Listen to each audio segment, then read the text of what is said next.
Shattered promises. Narrated in third person, romance, drama, betrayal, second chances. The party that changed everything. The event hall of the Wilshire Grand Hotel in Los Angeles shone under the golden lights of the glass ceiling.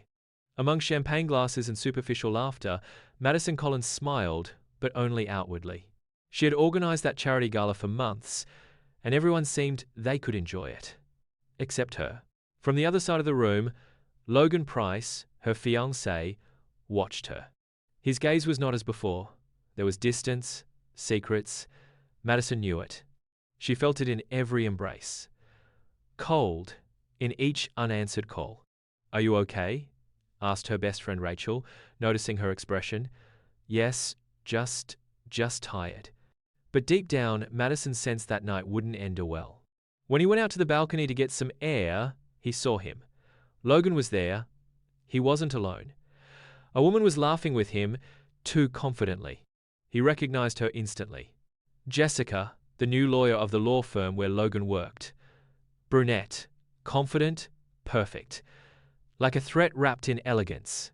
Madison felt the floor move beneath her. She didn't make a scene, she just turned around and returned to the living room, as if nothing. But something inside her had broken. The decision. 2 weeks later, Madison was packing a suitcase. She was leaving. Not out of pride, but out of emotional survival. "Are you sure about this?" Rachel asked while helping her. "If I stay, I'm going to destroy myself. I need to get away." Without goodbyes, Madison took a flight to Savannah, Georgia. She had a cabin that her grandmother had left her, Toes behind. He hadn't returned since he was a teenager. The place was modest, but surrounded by nature, silence, and most importantly, far from Logan. The first few days were difficult. Madison cried. Aber al despota. She cried when waking up. She cried when cooking. She cried when watching romantic movies that no longer seemed sweet to her, but cruel. But little by little, the southern air cleansed her inside. Until one afternoon, when going out to buy paint to restore the old garden fence, he met him. A stranger with an honest smile. In the hardware store, Ethan Miller had dirt stains on his boots and that smile that contrasted with the seriousness of her face. "White paint or sky blue?" she asked in a low voice, deciding between 2 tones. "White is safe, but the sky always gives hope," he replied without looking at her directly. She laughed unintentionally. "Do you always give decorating advice to strangers? Only to those who seem to need more hope than paint." Ethan was an architect, and he had returned to Savannah to take care of his sick mother. He was reserved, kind, and didn't ask personal questions. Madison liked that. They began to coincide. In the market, in the bakery, in the Piarc. And when he invited her to walk by the river, she didn't say no. Reborn among ruins, the walks became conversations. The conversations in improvised dinners. And without realizing accountant, Madison started to laugh again.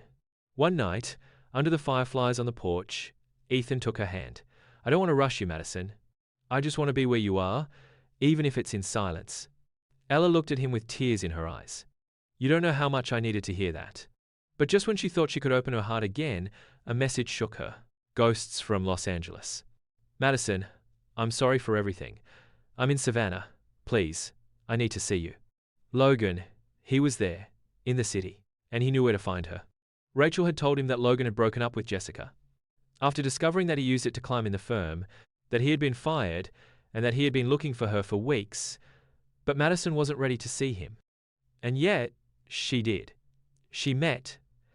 They sat in the cafe next to the church. Logan looked haggard, as if his mistakes had caught up with him all at once. "I'm not here to ask you to come back with me.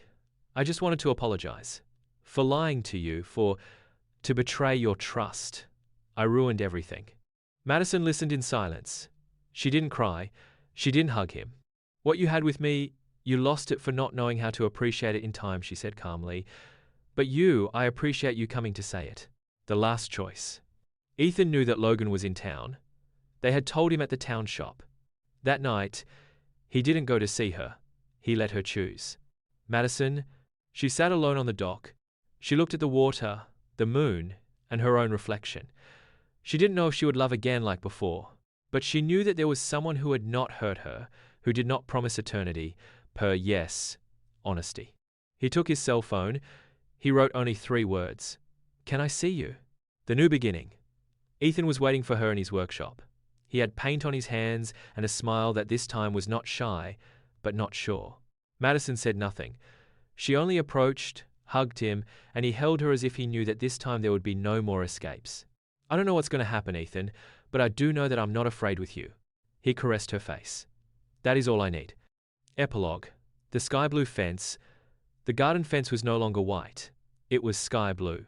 Like a simple promise. Like the color of seconds opportunities. Madison and Ethan were not perfect, but they were real. And sometimes, that's all it takes to believe in love again. End.